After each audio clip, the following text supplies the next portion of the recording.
Hello friends, स्वागत है आपका अपने YouTube channel only exam fact में। आप लोग बात कर रहे थे यूपी बीएड इंट्रेंस एग्ज़ाम 2021 जो अभी हाल ही में 6 अगस्त 2021 को हुआ था। तो इसमें कौन कौन से क्वेश्चन आए थे, कैसे क्वेश्चन आए थे, उन सभी को मैं यहाँ पर लेकर के आया हूँ। इससे पहली वाली वीडियो में मैंने 1 से लेके 26 तक सभी क्वेश्चन को करा चुका और आज जितने भी क्वेश्चन हैं 1 से लेके 200 तक जितने भी रह गए थे सभी को कंप्लीट करा दूंगा। तो चलिए शुरू करते हैं। देखो कि आपने कितने क्वेश्चन को कर पाए थे और कितने क्वेश्चन नहीं कर पाए थे। तो चलिए और देखो और ये बताओ कि ये और वो जो इससे पहले क्वेश्चन थे और अब जो आने वाले हैं, क्या ये question same UP BEd entrance exam में पूछे गए थे या नहीं पूछे गए थे। तो आप कमेंट बॉक्स में इसका जवाब दे सकते हैं। और यदि आपकी यूपी बीएड इंट्रेंस एग्जाम को लेकर के कोई किसी भी प्रकार की कोई क्वेरी है तो आप नीचे कमेंट बॉक्स में लिख सकते हैं, मैं आपका रिप्लाई देने की कोशिश करूंगा। तो चलिए शुरू करते हैं। क्वेश्चन नंबर 27 ये रहा आपके सामने। ये भी क्वेश्चन आया हुआ था और इसमें पूछा गया था सिक्किम किस संविधान संशोधन द्वारा भारत का राज्य बना। ठीक ना, जब संविधान संशोधन हुआ था वो कौन सा संविधान संशोधन हुआ जिसमें सिक्किम को भारत का जो राज्य बनाया गया था। तो इसका राइट आंसर है ऑप्शन सी।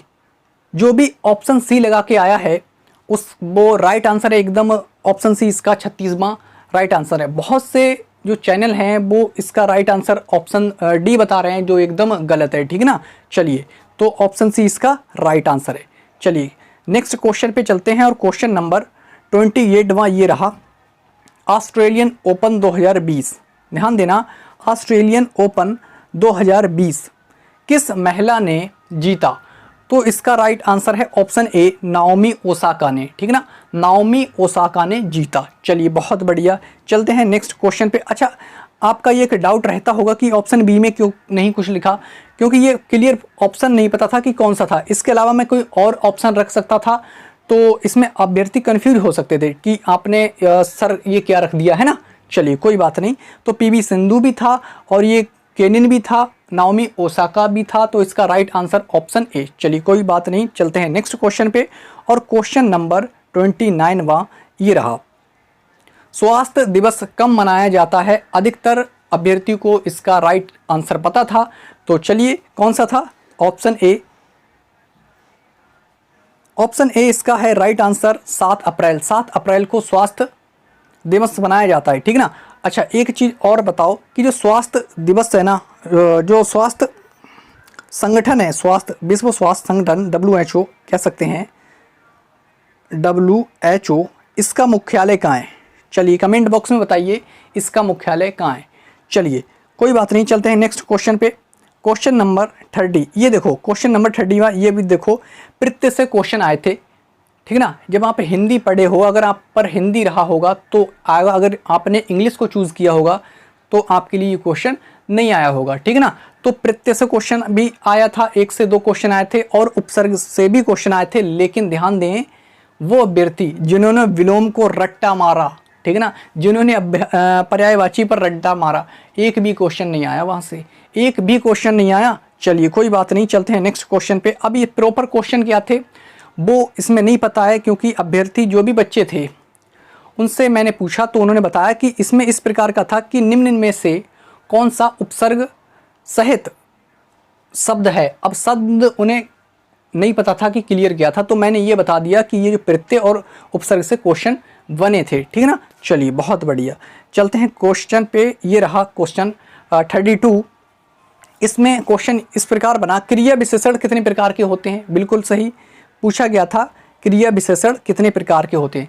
अब क्रिया विशेषण होता क्या है, जो क्रिया की विशेषता बताए, ठीक ना, उसी को कहते हैं क्रिया विशेषण। और ये कितने प्रकार के होते हैं, 4 प्रकार के। अब इसमें भी आप देखो, जो ये 5 प्रकार के लगाए हैं ना वो गलत एकदम। जो और बहुत से ऐसे चैनल हैं जो 5 बता रहे हैं, भाई 5 नहीं होते, 4 होते हैं। कौन कौन से होते हैं, एक होता है कालवाचक, दूसरा होता है रीतिवाचक, तीसरा होता है स्थानवाचक और चौथा क्या होता है, परिमाणवाचक। ठीक ना। तो 5 प्रकार के ये होते हैं क्रिया विशेषण। बहुत बढ़िया, गजब की बात हो गई, यूँ मैंने बता दिया। चलिए चलते हैं नेक्स्ट क्वेश्चन पे और क्वेश्चन नंबर 33वां ये रहा भूमध्य रेखा पर वर्षा होती है। ये क्वेश्चन आया, भूमध्य रेखा पर वर्षा होती है, क्या कारण है इसका। ठीक है, आपसे कारण पूछा था क्या कारण है? तो इसका राइट आंसर है ऑप्शन बी, संवहनीय वर्षा होती है, ठीक ना। ये अपनी पृथ्वी हो गई और पृथ्वी को बराबर दो भागों में बांटने वाली जो रेखा हो गई, ये हो गई भूमध्य रेखा, ठीक है। कौन सी हो गई ये? भूमध्य रेखा, या इसी को विस्पत रेखा भी कहते हैं। बहुत बढ़िया, गजब की बात, ठीक ना। चलिए, और इसके ऊपर वाला ये क्षेत्र क्या कहलाता है? इसको कहते हैं उत्तरी ध्रुव, ठीक है, उत्तरी गोलार्ध, और यहाँ पर होता है उत्तरी ध्रुव, ठीक ना। ये हो गया उत्तरी गोलार्ध, ये सारा ये हो गया दक्षिणी गोलार्ध। चलिए कोई बात नहीं, चलते हैं नेक्स्ट क्वेश्चन पे। और क्वेश्चन नंबर 34वां ये रहा, मनसबदारी व्यवस्था किसने स्टार्ट की थी? ये क्वेश्चन था, मनसबदारी व्यवस्था किसने स्टार्ट की थी? बताइए, ये क्वेश्चन था या नहीं था? बिल्कुल यही क्वेश्चन, बिल्कुल यही सेम क्वेश्चन और सेम ऑप्शन भी। तो इसका राइट आंसर है ऑप्शन ए, अकबर, ठीक है ना। अकबर ने की थी। चलिए बहुत बढ़िया, चलते हैं नेक्स्ट क्वेश्चन पे। और क्वेश्चन नंबर 35वां ये रहा आपके सामने, लोधी वंश का अंतिम शासक कौन था? लोधी वंश का अंतिम शासक कौन था? तो जो अभ्यर्थी इसका राइट आंसर ऑप्शन डी लगा के आए ना, वो एकदम करेक्ट आंसर है, ठीक ना। एकदम क्या है? करेक्ट आंसर है। बहुत बढ़िया, गजब की बात हो गई। और बहलोल लोधी अगर आपसे पूछता तो ये प्रथम है, ठीक ना, ये प्रथम है। और इसी ने, बहलोल लोधी ने लोधी वंश की स्थापना की थी। लेकिन क्वेश्चन ये नहीं है, अपना आंसर है ऑप्शन डी, इब्राहिम लोधी, ठीक ना। चलिए बहुत बढ़िया, चलते हैं नेक्स्ट क्वेश्चन पे। और ये रहा क्वेश्चन नंबर 36वां, पानीपत का तृतीय युद्ध किसके मध्य हुआ था? ठीक ना, पानीपत का तृतीय युद्ध किसके मध्य हुआ था? तो ये हुआ था ऑप्शन बी, इसका राइट आंसर है मराठाओं और अहमद शाह अब्दाली के मध्य, ठीक ना, अहमद शाह अब्दाली के मध्य। और जिसमें मराठाओं की क्या हुई थी? हार हुई थी, और अहमद शाह अब्दाली की जीत हुई थी। क्यों हुई थी? क्योंकि इनकी मदद किसने कर दी थी? शाह शुजा। हाँ बहुत बढ़िया, शाह शुजा और शाह आलम सेकंड जो एक मुगल शासक थे, इन्होंने इनकी हेल्प कर दी थी, मदद कर दी थी, इसलिए अहमद शाह अब्दाली की क्या हुई थी? जीत हुई थी। चलिए बहुत बढ़िया, कोई बात नहीं, चलते हैं नेक्स्ट क्वेश्चन पे। और क्वेश्चन नंबर नेक्स्ट ये रहा अपना, हाँ 37वां। बहुत बढ़िया, गजब की बात हो गई, यूँ बहुत इंपॉर्टेंट क्वेश्चन है ये। चलिए देखो क्या है क्वेश्चन है, 42वें संविधान संशोधन द्वारा निम्न में से किसे नहीं जोड़ा गया? ठीक है ना, किसे नहीं जोड़ा गया? चलिए बताइए किसे नहीं जोड़ा गया? तो इसका राइट आंसर है ऑप्शन सी, संप्रभु, ठीक है ना। संप्रभु को नहीं जोड़ा गया था, समाजवादी शब्द को जोड़ा गया था, पंथ निरपेक्ष या पंथ निरपेक्ष की जगह कहीं कहीं पर धर्म निरपेक्ष भी लिखा होता है, जोड़ा गया, अखंडता शब्द को जोड़ा गया, ठीक है ना। चलिए तो किसे नहीं जोड़ा गया था? ऑप्शन सी इसका राइट आंसर है। चलते हैं नेक्स्ट क्वेश्चन पे। और क्वेश्चन नंबर 38 ये रहा अपना। चलिए क्या है ये देखो, जौ की खेती सबसे अधिक किस राज्य में होती है? जौ की खेती सबसे अधिक किस राज्य में होती है? तो इसका राइट आंसर है ऑप्शन डी, उत्तर प्रदेश, ठीक ना। देखो उत्तर प्रदेश ये पहले था, लेकिन अभी करंट के आंकड़े देखें तो इसका राइट आंसर पहुंचता है ऑप्शन ए की तरफ, ठीक है ना। अगर करंट के आंकड़े देखें तो इसका राइट आंसर पहुंचता है ऑप्शन ए की तरफ। तो मैं कहूंगा कि इसका ऑप्शन ए करेक्ट आंसर होना चाहिए। फिलहाल तो देखते हैं आंसर की क्लियर लास्ट में कौन सा बताता है, ठीक ना। चलिए, और यदि ऑप्शन में राजस्थान होता तो राजस्थान इसका सबसे पहला आंसर होता, ठीक ना। मोटे अनाज की खेती सबसे ज़्यादा राजस्थान में की जाती है, इसलिए। चलिए नेक्स्ट क्वेश्चन ये रहा आपके सामने, गमागत में कौन सा समास है? तो इसका करेक्ट आंसर है ऑप्शन सी, तत्पुरुष समास, ठीक ना। जो अभ्यर्थी इसका सी आंसर लगा के आया है वो एकदम क्लियर है। चलते हैं नेक्स्ट क्वेश्चन की तरफ। अगला क्वेश्चन ये रहा आपके सामने, यथाशक्ति में कौन सा समास है? तो इसका राइट आंसर है ऑप्शन ए, अव्ययीभाव समास। अधिकतर बच्चे ये तो लगा के आए ही होंगे, ठीक है ना, बिल्कुल सही करके आए होंगे, ठीक है। चलिए बहुत बढ़िया। अब बिल्कुल भी वो करके आए होंगे जिन्होंने समास का टॉपिक पढ़ा होगा, जब पढ़ा ही नहीं है तो गलत करके आना ही है। चलिए खैर कोई बात नहीं है, चलते हैं नेक्स्ट क्वेश्चन की तरफ।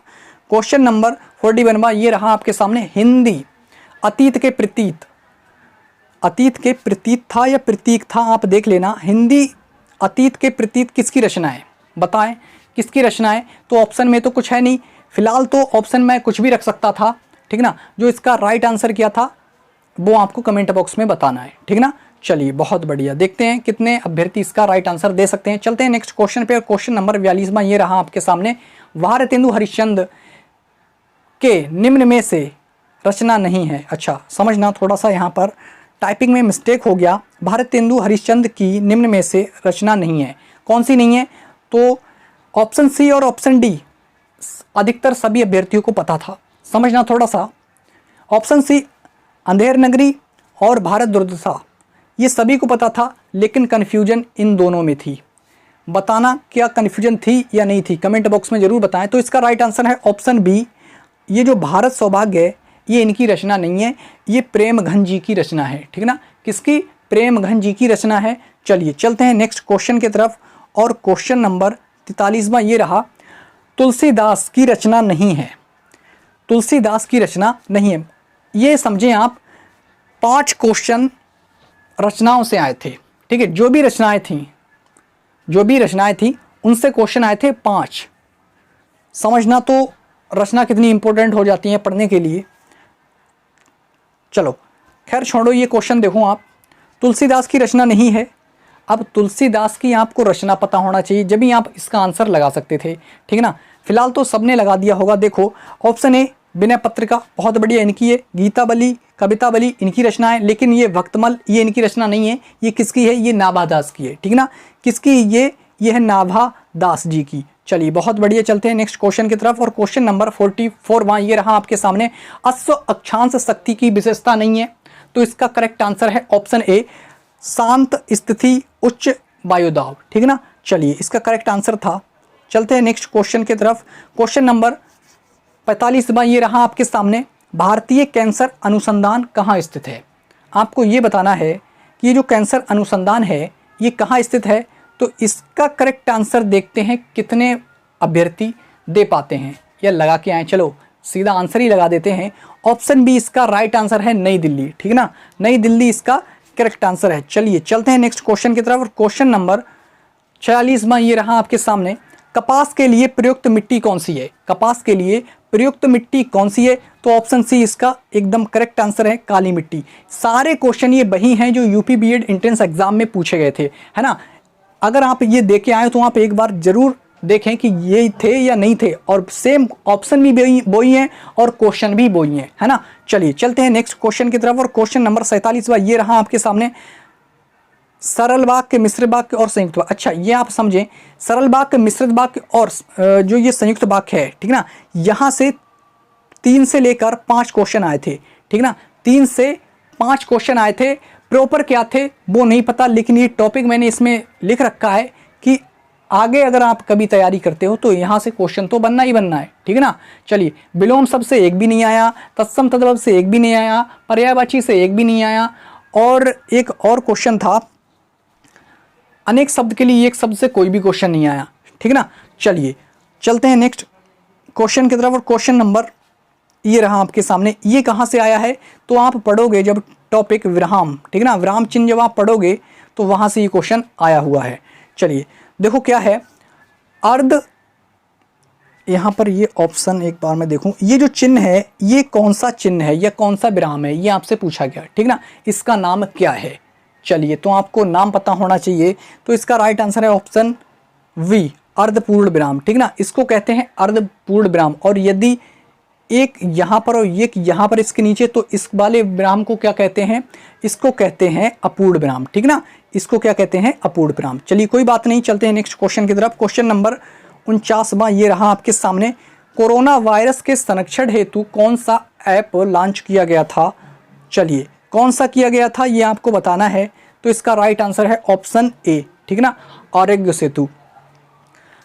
ये अधिकतर सभी अभ्यर्थी इसका आंसर सही लगा के आए होंगे, क्योंकि यदि आप वैक्सीन लगवा चुके हो, ठीक ना, वैक्सीन का टीका यदि आप लगवा चुके हो तो आप इसका राइट आंसर दे आए होंगे, क्योंकि ये इसी पर ही अप्लाई होता है, इसी ऐप पर ही क्या होता है, ये टीका अप्लाई होता है। चलिए ये वैक्सीन अप्लाई होती है। चलते हैं नेक्स्ट क्वेश्चन की तरफ और ये रहा 50वां क्वेश्चन।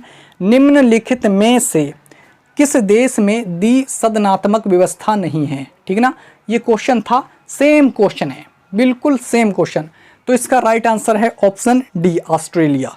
चलते हैं नेक्स्ट क्वेश्चन पे और क्वेश्चन नंबर 51वां ये रहा आपके सामने। निम्नलिखित में से कौन सा देश लोकतांत्रिक देश नहीं है, ठीक ना, कौन सा देश लोकतांत्रिक देश नहीं है। तो इसमें और जो ऑप्शन थे उनमें से कोई इसका राइट आंसर होगा, क्योंकि लोकतांत्रिक देश की एक पूरी लिस्ट है।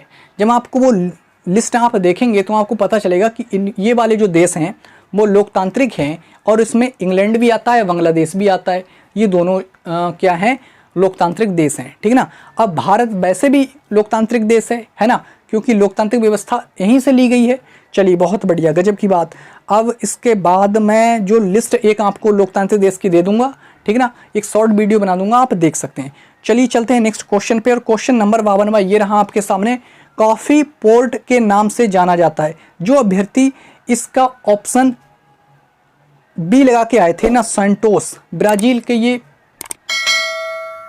शहर पड़ते हैं, तो इसका राइट आंसर है ऑप्शन बी, सैंटोस को जाना जाता है। और साओ पाउलो की बात करें तो साओ पाउलो को क्या कहते हैं, कॉफ़ी मंडी कहते हैं, ठीक ना, कॉफ़ी मंडी। अब आपसे पूछा कॉफ़ी पोर्ट यानी कि सबसे ज़्यादा कॉफ़ी निर्यात कहाँ से होती है, तो सैंटोस से, ठीक ना। चलिए बहुत बढ़िया, चलते हैं नेक्स्ट क्वेश्चन पे, और क्वेश्चन नंबर 53 ये रहा आपके सामने।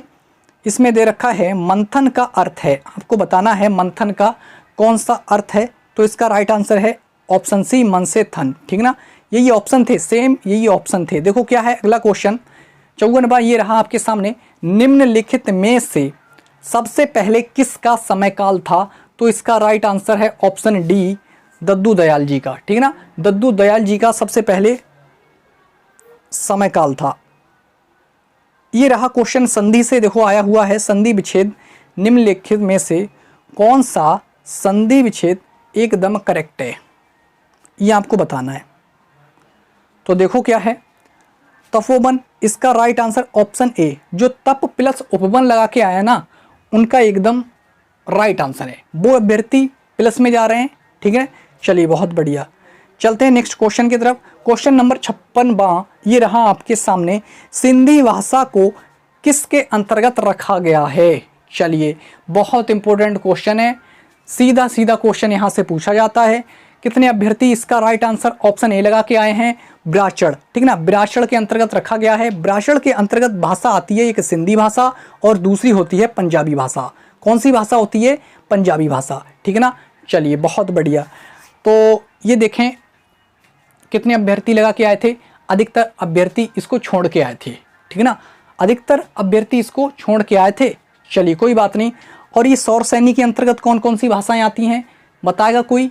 चलिए सौर सैनी के अंतर्गत जो भाषाएं आती हैं उसमें आ जाती है राजस्थानी, गुजराती, पश्चिमी हिंदी, ठीक ना, बस 3 ही भाषाएं आती हैं। चलिए खैर कोई बात नहीं है, टॉपिक बहुत लंबा हो जाएगा, ठीक ना, अपने को अभी ये क्वेश्चन सारे निपटाने, इसलिए अभी मुख्य जो बातें हैं, मेन पॉइंट है, उन्हीं पर बात कर ले रहे हैं, ठीक ना। चलिए बहुत बढ़िया। 57वां क्वेश्चन ये रहा आपके सामने। हिंदी भाषा के अंतर्गत कितनी मौलिक बोलियां हैं, बताइए। ये क्वेश्चन था या नहीं था, बिल्कुल सेम क्वेश्चन है ये। अरे वही तो क्वेश्चन करा रहा हूँ जितने आए हुए हैं। चलिए कोई बात नहीं। तो इसका राइट आंसर पता क्या है, इसका राइट आंसर है ऑप्शन ए। ऑप्शन ए इसका एकदम करेक्ट आंसर है 18, और जो लगा के आया है 22 वो एकदम गलत। आपसे ये नहीं पूछा भारतीय संविधान में कितनी भाषाएं हैं या को सम्मिलित किया गया है, भारतीय संविधान में कितनी भाषाओं को सम्मिलित किया गया, ये क्वेश्चन नहीं पूछा गया। आपसे पूछा गया हिंदी भाषा के अंतर्गत कितनी मौलिक बोलियां हैं। तो इसका राइट आंसर है ऑप्शन ए, 18 है, 18, ठीक ना। बहुत बढ़िया। पश्चिमी हिंदी में 5 आ जाती हैं, पूर्वी हिंदी में 3 आ जाती हैं। आती हैं नहीं आती हैं, चलिए बहुत बढ़िया, सब पता है आपको। लेकिन जो अभ्यर्थी इसका राइट आंसर ऑप्शन ए लगा के आया ना, वो एकदम करेक्ट आंसर है, ठीक ना। चलिए बहुत बढ़िया। इसके बाद चलते हैं नेक्स्ट क्वेश्चन पे। क्वेश्चन नंबर 58वां ये रहा आपके सामने। निम्नलिखित में से पश्चिमी हिंदी के अंतर्गत शामिल हैं, आपको ये बताना है पश्चिमी हिंदी के अंतर्गत कौन कौन सी बोलियां शामिल हैं, ठीक है ना। तो देखो अच्छा, इनका जोड़ा दे रखा, अब बताना है कि कौन सा जोड़ा सही है। देखो पश्चिमी हिंदी के अंतर्गत आती हैं 5 बोलियां हैं। कितनी आती हैं, 5 बोलियां हैं। तो उन 5 बोलियों में से इनमें से जो सही क्रम है वो आपको बताना है। ब्रिज और बुंदेली इसका बिल्कुल क्या है, करेक्ट आंसर है। ब्रिज भाषा ब्रिज क्षेत्र में बोली जाती है, यानी कि मथुरा इनका प्रमुख केंद्र है, ठीक है ना। बुंदेली हरियाणा में बोली जाती है, ठीक ना। चलिए तो ये जो आ जाती हैं, ये एकदम पश्चिमी हिंदी के अंतर्गत आती हैं, लेकिन ये खड़ी बोली और बघेली ये तो भैया चली जाती हैं दूसरी तरफ, ठीक ना। देखो खड़ी बोली तो आती है पश्चिमी हिंदी के अंतर्गत, लेकिन बघेली जो है पूर्वी हिंदी के अंतर्गत आती है, इसलिए ये बिल्कुल गलत है, ठीक ना। भोजपुरी और मैथिली ये किसके अंतर्गत आती हैं, ये आ जाती हैं जो बिहार में बोली जाती हैं। छत्तीसगढ़ी कहाँ पर आ जाती हैं, छत्तीसगढ़ी छत्तीसगढ़ में, बघेली मध्य प्रदेश में। तो इसका राइट आंसर है ऑप्शन ए। चलिए बहुत बढ़िया, चलते हैं नेक्स्ट क्वेश्चन की तरफ। और क्वेश्चन नंबर 59 ये रहा आपके सामने, ये भी क्वेश्चन था, ठीक है ना, ये भी क्वेश्चन था। देखो क्या है क्वेश्चन, क्वेश्चन है निम्नलिखित में से भारतीय संविधान में शामिल 22 भाषाओं में से कौन एक शामिल नहीं है, ये था। तो कश्मीरी शामिल है, और ये डोगरी भी शामिल है, बोडो भी मतलब भी शामिल है, ठीक ना। चलिए बहुत बढ़िया, कोई बात नहीं, समझो आप। ऑप्शन ए भी शामिल है, कश्मीरी शामिल है, बोडो शामिल है, डोगरी शामिल है, लेकिन भोजपुरी शामिल नहीं है। अब आप ये समझो, ये भोजपुरी है, ये जो भोजपुरी है ना, भोजपुरी या वही बिहार वाले, ठीक ना। चलिए कोई बात नहीं, समझो। ये जो भोजपुरिया है ना, भोजपुरी, अरे भोजपुरी देखो आज अपने यूपी वाले भोजपुरी बहुत कम सुनते हैं, ठीक है। चलिए कोई बात नहीं, समझो थोड़ा सा। तो ये जो भोजपुरी है ना, ये एक बोली है, ये भाषा नहीं है, ये एक बोली है, ठीक है। और आपसे बात किसकी कर रहा, भाषाओं की। कितनी भाषाएं शामिल हैं, तो उसमें कश्मीरी, बोडो, डोगरी शामिल हैं, लेकिन भोजपुरी शामिल नहीं है, भोजपुरी शामिल नहीं है। चलिए बहुत बढ़िया, चलते हैं नेक्स्ट क्वेश्चन की तरफ। और क्वेश्चन नंबर 60वां ये रहा आपके सामने, सेम यही क्वेश्चन था, बिल्कुल यही। निम्नलिखित में से त्रिस्तरीय पंचायत प्रणाली में शामिल है, बताओ क्या शामिल है। ग्राम, जिला, ब्लॉक, बताइए, ग्राम, जिला, ब्लॉक, या ऑप्शन बी ग्राम जिला स्तर, या ऑप्शन सी ग्राम ब्लॉक राज्य स्तर। तो इसका राइट आंसर है ऑप्शन ए, ग्राम ब्लॉक यानी कि विकास खंड, और जिला यानी कि अपना कोई जिला हो सकता है, ठीक है। तो ये चीज़ जो त्रिस्तरीय पंचायत प्रणाली है उसमें ये 3 चीज़ें शामिल हैं, ठीक ना। ग्राम और पंचायत, अरे पहला हो गया ग्राम, दूसरा हो गया ग्राम पंचायत, और तीसरा हो गया जिला। तो ये ब्लॉक है ना, इन्होंने इसके जगह पर पंचायत लिखना चाहिए। फिलहाल कोई बात नहीं, इसका राइट आंसर ऑप्शन ए है। देखो क्या है, जिसके अंतर्गत ग्राम, ब्लॉक और जिला आते हैं। चलते हैं नेक्स्ट क्वेश्चन की तरफ। और क्वेश्चन नंबर 62 ये रहा आपके सामने, ईदगाह किस भाषा का शब्द है। तो सभी को पता है ईदगाह किस भाषा का शब्द है, उर्दू भाषा का, ठीक है ना। चलिए बहुत बढ़िया, चलते हैं नेक्स्ट क्वेश्चन की तरफ। क्वेश्चन नंबर 63 ये रहा आपके सामने, निम्नलिखित में से कौन सा शब्द देसी भाषा का शब्द नहीं है, बताइए कौन सा शब्द देसी भाषा का शब्द नहीं है। लोटा है, हाँ बिल्कुल, लोटा तो है ही देसी भाषा का शब्द, लोटा। चलिए, डिबिया भी है देसी भाषा का शब्द, लेकिन औरत ये अरबी भाषा का है, और अरबी एक अरब का देश है, अरब देश है अरबी, सऊदी अरब कह लो। चलिए कोई बात नहीं, तो औरत जो है ये देसी भाषा का शब्द नहीं है, विदेशी भाषा का शब्द है। चलिए बहुत बढ़िया, चलते हैं नेक्स्ट क्वेश्चन की तरफ। क्वेश्चन नंबर 64 ये रहा आपके सामने, कक्षा में, अब ये जो कक्षा है, कक्षा में ये क्या है, आपसे पूछा गया, एक वाक्य दिया गया और उसमें ये पूछा गया कि कक्षा में क्या है। ये जो रेखांकित आप कक्षा के ऊपर इस प्रकार कर दिया गया, आपसे पूछा गया कक्षा में क्या है। तो इसका राइट आंसर है ऑप्शन सी। ऑप्शन सी हो गया क्या, एक वचन, हाँ बिल्कुल सही, कक्षा एक वचन है, ठीक ना। चलिए, जो स्त्रीवाचक लगा के आए हैं, जो जातिवाचक लगा के आए हैं, ये सब गलत, इसका राइट आंसर ऑप्शन सी है। चलिए चलते हैं नेक्स्ट क्वेश्चन की तरफ। क्वेश्चन नंबर 65 ये रहा आपके सामने, नमक आंदोलन प्रारंभ हुआ था। तो इसका राइट आंसर ऑप्शन ए है। ये रिपीट हो गया है क्वेश्चन, कोई बात नहीं, ये इसको आप समझें। 66वां क्वेश्चन, कार्बेट नेशनल पार्क कहाँ स्थित है। ऑप्शन ए उत्तराखंड में स्थित है। ये देखो, अच्छा सरल वाक्य और संयुक्त वाक्य, इसकी बात हो चुकी है, इसकी बात भी हो चुकी है। ये देखो क्वेश्चन नंबर 69वां जो आपके सामने आया हुआ है, इसमें देखते हैं क्या है। सारनाथ में सबसे पहले उपदेश किसने दिया। तो ये किसने दिया था, ऑप्शन सी इसका राइट आंसर है गौतम बुद्ध ने। चलिए बहुत बढ़िया। नेक्स्ट क्वेश्चन की तरफ। क्वेश्चन नंबर 17वां ये रहा आपके सामने। 11वीं अनुसूची किससे संबंधित है? तो इसका राइट आंसर है ऑप्शन ए, पंचायती राज व्यवस्था से। और 12वीं जो अनुसूची है ना, वो किससे? नगर पालिका से संबंधित है। कोई बात नहीं, चलते हैं नेक्स्ट क्वेश्चन की तरफ। क्वेश्चन नंबर 71वां ये रहा आपके सामने। आपको इसका करेक्ट आंसर बताना है। ऊँटों का मेला निम्न में से कौन सा मेला संबंधित है? अब यहाँ पर तो ऐसा लिख गया, लेकिन इसका करेक्ट आंसर क्या है? ऊँटों का मेला निम्न में से कौन सा मेला है? चलिए, कहाँ पर ऊँटों का मेला लगता है ये पूछा गया है, तो ऑप्शन सी, पुष्कर मेला। ठीक है, उदयपुर में पड़ता है ये, राजस्थान। चलते हैं नेक्स्ट क्वेश्चन की तरफ। क्वेश्चन नंबर 72वां ये रहा। 2019 में किसे केंद्र शासित प्रदेश का दर्जा दिया गया? तो आपको पता होगा, जम्मू कश्मीर पहले राज्य हुआ करता था। 2019 के बाद यहाँ पर क्या किया गया?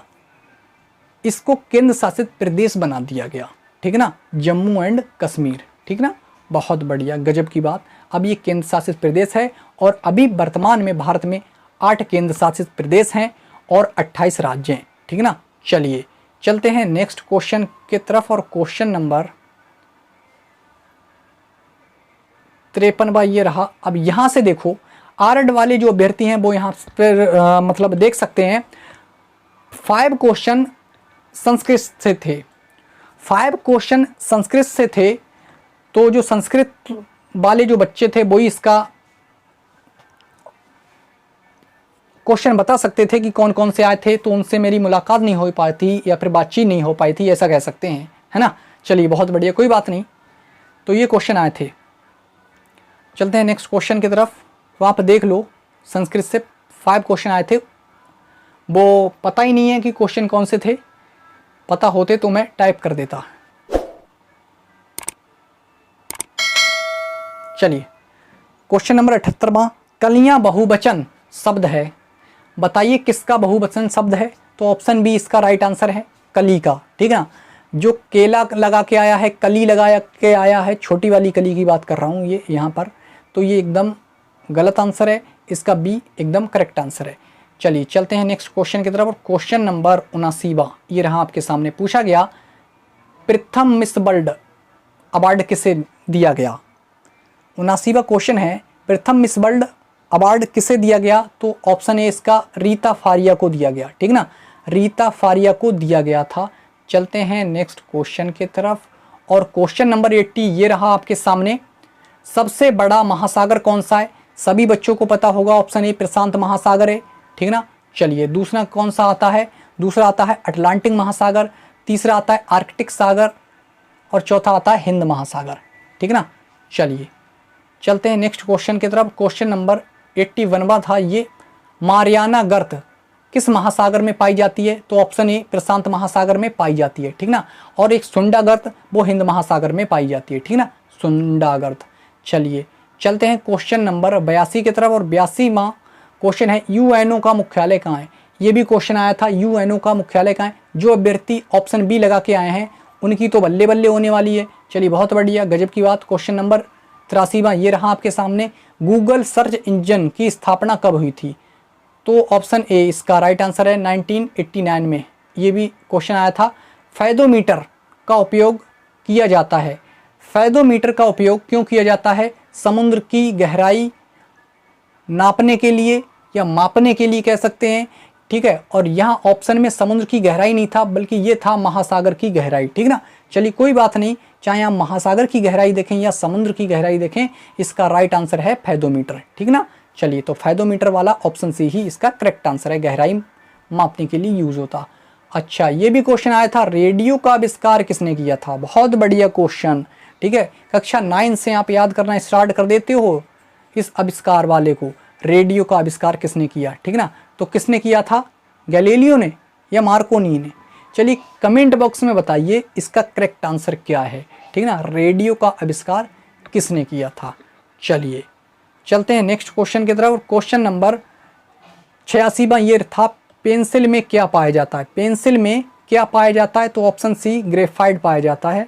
चलिए, प्लासी का युद्ध कब हुआ था?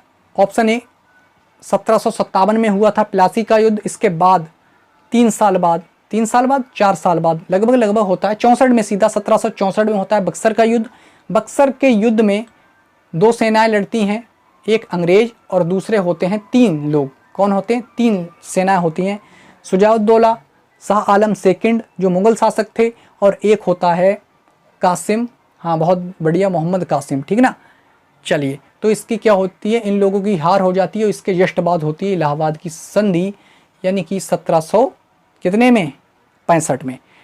तो उसको छोड़ो, आप देखो प्लासी का युद्ध किस किस के मध्य हुआ था। चलिए ये बताइए, प्लासी का युद्ध किस किस के मध्य हुआ था, ये ऑप्शन में आप बताइए। तो इसका राइट आंसर है ऑप्शन ए, ठीक ना।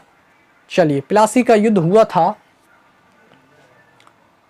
सिराजुद्दौला के मध्य, ठीक ना। सिराजुद्दौला और अंग्रेज था उस समय, कौन था बताएं? Lord Clive. चलिए कोई बात नहीं, चलते हैं नेक्स्ट क्वेश्चन की तरफ। क्वेश्चन नंबर 88वां ये रहा आपके सामने। इसका जो करेक्ट आंसर है ऑप्शन सी, केरल। केरल में मिला था पहला मरीज कोविड का, कहाँ मिला था? केरल में। चलिए कोई बात नहीं, चलते हैं अगले क्वेश्चन की तरफ। अधिकतर बच्चे जो जीएस वाले थे वो अच्छा करके आए हैं स्कोर। देखो, आर्य समाज की स्थापना किसने की थी? दयानंद सरस्वती ने की थी। बहुत अच्छा क्वेश्चन, ठीक ना, बहुत बढ़िया क्वेश्चन। क्वेश्चन नंबर 89वां बताइए, ये वाला क्वेश्चन, इसका राइट आंसर क्या है? अंडर 20 वर्ल्ड कप का खिताब किसने जीता? तो इसका ऑप्शन बी, बांग्लादेश ने जीता था भारत को हराकर। चलिए बहुत बढ़िया। क्वेश्चन नंबर ये देखो 90, सबसे ज़्यादा किस मौसम में वसा की ज़रूरत पड़ती है? तो कब पड़ती है? ये पड़ती है सर्दियों में, ठीक ना। सर्दियों में ऊर्जा की सबसे ज़्यादा हमें क्या पड़ती है? ज़रूरत पड़ती है, आवश्यकता पड़ती है। ये भी क्वेश्चन था, गोबर गैस में किस गैस का रिसाव होता है? तो मेथेन का होता है, सबको पता है। चलिए इधर उधर निखर, अब तो भैया गोबर गैस ही बन रही है। देखो 92वां क्वेश्चन, बहुत बढ़िया। मायोपिया किस संबंधित है? मायोपिया किससे संबंधित है, ये क्वेश्चन था, लेकिन अधिकतर यूट्यूबर क्या कह रहे हैं? मायोपिया निकट दृष्टि दोष। अरे वो तो बात सही है, लेकिन ऑप्शन ये थे, फेफड़ा यकृत श्वास नली और आंखों से, तो ऑप्शन डी इसका था, आंखों से, ठीक ना। मायोपिया होता है रोग ये आंखों में। चलिए कोई बात नहीं। क्वेश्चन नंबर 93वां ये देखो आपके सामने, ओलंपिक में पहला मेडल जीतने वाली भारतीय महिला कौन थी?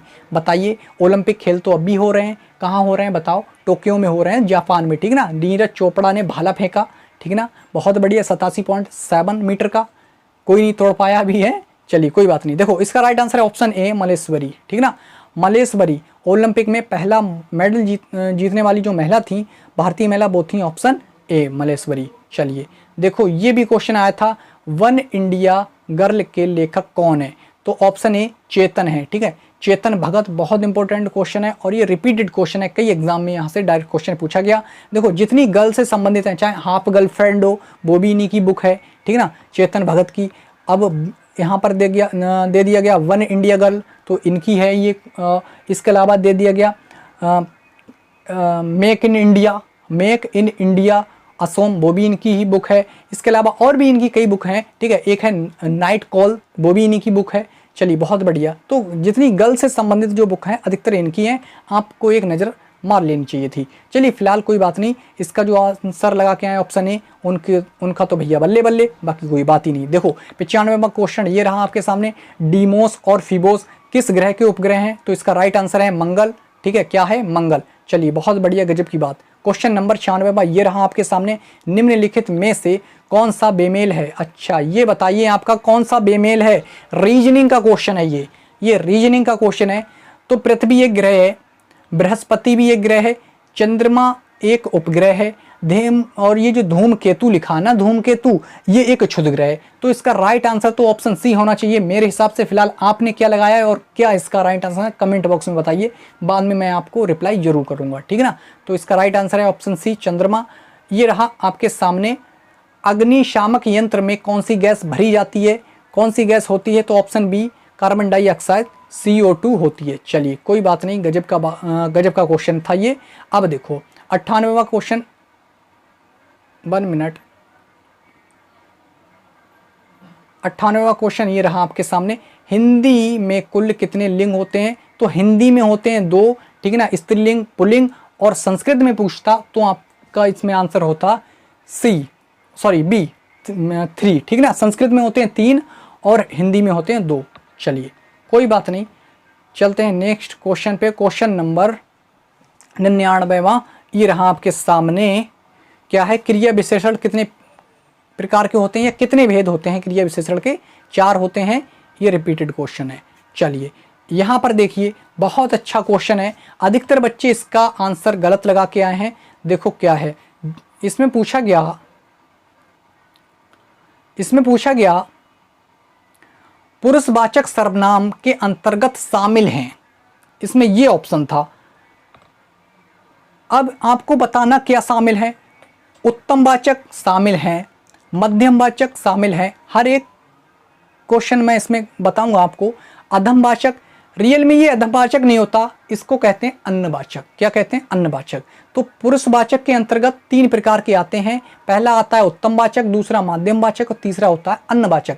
तो इनसे लिखने में थोड़ी सी क्या है, गलती हो गई। या फिर अन्नवाचक को क्या अधमवाचक कहते हैं या नहीं कहते हैं, कमेंट बॉक्स में जरूर बताइए। और क्वेश्चन नंबर 100वां भी डालिए, ठीक है ना। तो इसका राइट आंसर होगा ऑप्शन डी, ठीक है ना, ऑप्शन डी होगा। हालांकि सर्वनाम की बात करता तो सर्वनाम 6 प्रकार के होते हैं। उनमें से एक आता है पुरुषवाचक, इसके बाद निष्वाचक, निश्चयवाचक, अनिश्चयवाचक, संबंधवाचक, है ना, इस प्रकार के आते हैं। चलिए खैर वो छोड़िए, क्वेश्चन पर ध्यान दीजिए। क्वेश्चन नंबर ये था या नहीं था।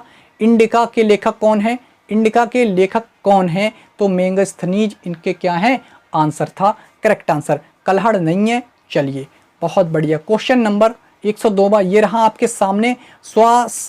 स्वस्थानीय श्वसन, स्वस्थानीय श्वसन, फिलहाल तो स्वस्थानीय होना चाहिए या फिर स्थानीय श्वसन, बात एक ही है। इसका राइट आंसर है ऑप्शन ए, लॉर्ड रिपन, ठीक है ना। और जितने भी ये थे गवर्नर थे, ठीक है ना, क्या थे? गवर्नर थे या वायसराय कह सकते हैं आप, वायसराय थे। तो उनमें जो सबसे प्रमुख था या प्रसिद्ध था या फिर कह सकते हैं लोकप्रिय, वो यही था, ठीक है, लॉर्ड रिपन। इसने थोड़ा सा अच्छा काम किया, ठीक है, अच्छा काम थोड़ा नहीं, इसने काफ़ी अच्छा काम किया था। और मदन मोहन मालवीय जी ने इन्हें कहा कि यदि किसी वायसराय को सही कह सकते हैं तो उन्होंने लोकप्रिय इन्हीं को कहा, ठीक है। चलिए बहुत बढ़िया। क्वेश्चन नंबर 103वां ये रहा आपके सामने। इसमें है कि निम्न में से कौन सा विषम है? तो इसका राइट आंसर ऑप्शन बी यानी कि ये था। चलिए चलते हैं नेक्स्ट क्वेश्चन की तरफ। क्वेश्चन नंबर 104वां ये था आपके सामने। इसका आपको क्या है, क्रम बनाना है और नेक्स्ट यहाँ पर क्या आएगा, यानी कि यहाँ पर क्या आएगा आप देख लेना। फिलहाल क्वेश्चन यही थे सेम, वो मैंने यहाँ पर लिख रखे हैं, इनको आप देखना। ये जो आप कोडिंग डिकोडिंग पढ़ेंगे ना, कोडिंग डिकोडिंग, उसके अंतर्गत ये क्वेश्चन आते हैं। चलिए ये सारे क्वेश्चन उसी के अंतर्गत आते हैं। हाँ यहाँ पर देखो आप, जेलर को जेल कहा जाए तो क्यूरेटर को क्या कहा जाए? तो बहुत से अभ्यर्थी इसमें क्या ऑप्शन ए लगा के आए हैं, जो एकदम गलत है। इसका राइट आंसर है ऑप्शन बी, संग्रहालय में, ठीक है। जिस प्रकार जेलर जेल में होता है उसी प्रकार क्यूरेटर संग्रहालय में होता है। चलिए अगला क्वेश्चन ये भी देखो क्रम ही व्यवस्था से था, यानी कि जब आप ये पढ़ेंगे ये गणित के ही अंतर्गत आते हैं एक प्रकार से, रीजनिंग के अंतर्गत। चलिए अब ये भी क्वेश्चन देखो बहुत इजी था। इसमें क्या था, ये जितने भी वर्ड हैं, ठीक है, ये जितने भी लेटर हैं इनको डबल कर दिया गया, ठीक है ना, इनको 2 से गुणा कर दी गई। फिर ये जो नोट है 1 2 3, ठीक है, इसको भी 3 को 2 से कर दी गई, फिर ये 6 हो गया। इसी प्रकार इसको कितने से की जाएगी, आपके सामने लिखा है। इसका राइट आंसर है ऑप्शन बी यानी कि 10, ठीक है ना। चलिए बहुत बढ़िया। ये वाला क्वेश्चन देखो, और इसका राइट आंसर क्या है? इसका 25 आएगा राइट आंसर। इसके बाद आप यहाँ से देख सकते हो इसमें क्या दे रखा है, इसका राइट आंसर क्या होगा? इसका राइट आंसर होगा ऑप्शन ए 5, ठीक है ना। चलिए 1 से लेकर 100 तक ऐसी कितनी संख्या हैं जो 4 से विभाज्य हैं और अंतिम अंक 4 हों जिसमें, ठीक है ना, इस प्रकार क्वेश्चन था।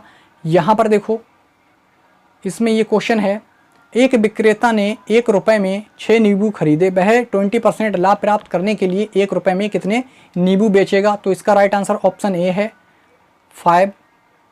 ये देखो ये क्वेश्चन था एक, ए बी सी का औसतन वजन 45 किलोग्राम है, ए और बी का औसतन वजन 40 किलोग्राम है, बी और सी का वजन 43 किलोग्राम है, तो ए का वजन आपको बताना है, ठीक ना। तो इसका राइट आंसर है ऑप्शन ए 49। चलिए यहाँ पर आप देख सकते हैं 120 रुपये को ए बी सी में इस प्रकार बांटा जाता है कि ए को बी से 20 रुपये ज़्यादा, सी को 20 रुपये कम मिलते हैं, तो बी का हिस्सा क्या होगा, इसका राइट आंसर क्या है ये आप कमेंट बॉक्स में बताइए। चलिए फिलहाल तो इसका राइट आंसर है ऑप्शन सी गलत, ऑप्शन डी गलत। इसका राइट आंसर क्या होगा, इसको हल करते हैं और इसका राइट आंसर होगा ऑप्शन ए 20, ठीक ना। फिलहाल तो हल करके मैं आपको इसमें डाल दूंगा, आपको बताना, कमेंट करके आप बताना कि इसका राइट आंसर क्या आएगा, ठीक ना। चलिए बाद में मैं हल करके देखूंगा। चलिए ये देखो सबसे छोटी पूर्ण वर्ग संख्या क्या होगी जो इतने से विभाज्य है, तो इसका राइट आंसर है ऑप्शन बी 900। चलिए ये देखो ये भी क्वेश्चन था, भारत की सबसे बड़ी सिंचाई नहर कौन सी है, तो ऑप्शन ए इंदिरा गांधी नहर। चलिए अगला क्वेश्चन ये देखो, उत्पाद शुल्क किस पर लगाया जाता है, निर्यात पर, ठीक है, माल निर्यात पर, ऑप्शन बी। चलिए ये क्वेश्चन देखो, सबसे पुरानी पत्थर का निर्माण निम्नलिखित में से सबसे पहले हुआ, तो ऑप्शन ए सांची का स्तूप, ठीक ना। चलिए यही क्वेश्चन था सेम, ग्रैमी पुरस्कार किससे संबंधित है, ऑप्शन ए संगीत से, ठीक ना। चलिए बहुत बढ़िया। सपनों का अध्ययन, हाँ यहाँ पर आप कमेंट बॉक्स में ये बताइए सपनों का अध्ययन क्या कहलाता है, आपने खूब पढ़ा, ठीक ना। अंगूरों का अध्ययन क्या कहलाता है ना, केंचुए का अध्ययन क्या कहलाता है, मत्स्य उत्पादन का क्या कहलाता है ना। इसी प्रकार आपको बताना है सपनों का अध्ययन क्या कहलाता है, और ये क्वेश्चन बिल्कुल छपा हुआ था यूपी बीएड एंट्रेंस एग्जाम में, सारे क्वेश्चन क्रम बाई वो ही हैं, ठीक ना। चलिए तो इसका राइट आंसर देखते हैं अभ्यर्थी ने क्या लगाया, अगर लगाया तो आपको पता होगा, कमेंट बॉक्स में बताएं इसका करेक्ट आंसर क्या है, ठीक ना। ये क्वेश्चन हो चुका है, ये देखो क्या है, निम्नलिखित में से कौन सा शुद्ध शब्द है, ठीक ना, तो ऑप्शन बी इसका करेक्ट आंसर है, ठीक ना, उज्ज्वल। अच्छा ये उज्ज, और जब हम इसको तोड़ेंगे तो ये हो जाएगा, इसका संधि विच्छेद करेंगे तो उत प्लस ज्वल हो जाएगा, और उत्ज्वल जो है ये एक व्यंजन संधि है, ठीक ना। तो इसका बी बिल्कुल करेक्ट आंसर है। चलते हैं नेक्स्ट क्वेश्चन की तरफ। ये देखो ये रहा, हरे हरे पात में हरे हरे क्या है, ठीक है ना, हरे हरे पात। अब इसको अगर हम इसकी जरा इसको समझते हैं क्या है, हरे हरे पात का मतलब ये है हरे हरे पत्ते हैं, ठीक है ना, हरे हरे पत्ते हैं। ये मैं ये कह रहा कि इस वाक्य में हरे हरे क्या है, तो हरे हरे ये विशेषण है, ठीक ना, विशेषण है, क्रिया तो है नहीं, ठीक है, हरे हरे क्रिया तो है नहीं, सर्वनाम भी नहीं है। सर्वनाम क्या होता है, ये मैंने इससे पहले वाली वीडियो में बता चुका, ये वह उस, ठीक ना, ये सारे होते हैं मैं, तो जो ये अधिकतर वाक्य से पहले आते हैं, ठीक ना, जब वाक्य के शुरू में आते हैं, ठीक ना। जैसे मैं बात करूं तो वह वहाँ जाता है, तो ये वह जो आ गया पहले, ठीक ना, ये सब क्या होते हैं, ये सर्वनाम होते हैं। तो इसका जो राइट आंसर है हरे हरे क्या है, विशेषण है। और ये हरे हरे पात, जिसमें पात क्या है, पात विशेष है, जिसकी विशेषता बताई जाए, ठीक है, जिसकी विशेषता बताई जाए उसको कहते हैं विशेष। और जो विशेषता हो, जो हो, जैसे हरे पात, तो हरे इसमें क्या है, इसको विशेषण कहेंगे, और पात को क्या कहेंगे, विशेष कहेंगे। तो इसका राइट आंसर ऑप्शन बी विशेषण, ठीक ना। चलिए चलते हैं नेक्स्ट क्वेश्चन पे। ये था मैं अपना काम स्वयं करता हूँ, ये था, तो ये क्या है, तो ये एक सर्वनाम है, ठीक ना, ये एक सर्वनाम है। चलिए बहुत बढ़िया, चलते हैं नेक्स्ट क्वेश्चन पे। और क्वेश्चन नंबर ये था हिंदी में कितने लेंगे, ये हो गया, ये रिपीटेड क्वेश्चन है, इसको छोड़ो। चलते हैं अगले क्वेश्चन पे। ये था, ठीक, ये यहाँ पर देखो क्वेश्चन आया था, ये था वाक्य से क्वेश्चन था। वाक्य कितने प्रकार के होते हैं, 3 प्रकार के, सरल वाक्य, संयुक्त वाक्य, और कौन से, मिश्रित वाक्य, ठीक ना। लेकिन ऑप्शन ये था, इसमें एक वाक्य दे रखा था, उसके बीच में आया था किंतु, और जिसमें भी किंतु परंतु आ जाए, और आ जाए, किंतु आ जाए, परंतु आ जाए, ठीक ना, तो ये सब क्या आते हैं, ये आते हैं संयुक्त वाक्य के अंतर्गत। तो इसका राइट आंसर ऑप्शन ए है, मैंने मेन पॉइंट इसमें से निकाल लिया। चलिए बहुत बढ़िया। क्वेश्चन नंबर 130वां ये था, कार्ड रीडर क्या है, कंप्यूटर से क्वेश्चन पूछा गया था, कंप्यूटर में कार्ड रीडर क्या है, ये होता है। तो इसका right answer option A input device होता है, ठीक ना। ये देखो एक क्वेश्चन था, ये क्वेश्चन था 131वां, और ऑप्शन ये थे। इसका राइट आंसर क्या होगा वो आपको कमेंट बॉक्स में देना है, ठीक ना, वो आपको कमेंट बॉक्स में देना है। चलिए क्या यहाँ पर भी आप बताएं, क्या वो तो आंसर नहीं था, इसको आप पहले हल करें और इसका आंसर क्या होता है वो आप रिप्लाई दें कमेंट में, मैं इसका रिप्लाई दूंगा, ठीक है ना। चलिए क्वेश्चन एक ये भी था, ये घड़ी में, ये घड़ी नहीं है, यदि घड़ी में, यहाँ पर ये की जगह पर आपको यदि लिख लेना। यदि घड़ी में 3:40 हुए हैं, 3:40 हुए हैं, कुछ समय घड़ी की सुइयाँ, यहाँ पर टाइपिंग में थोड़ा मिस्टेक हो गया, मैं एक क्वेश्चन लिखता हूँ, आप ध्यान दें कि यदि घड़ी में 3:40 हुआ है, उस समय घड़ी की सुइयाँ कितने का कोण बना रही होंगी, ठीक है ना।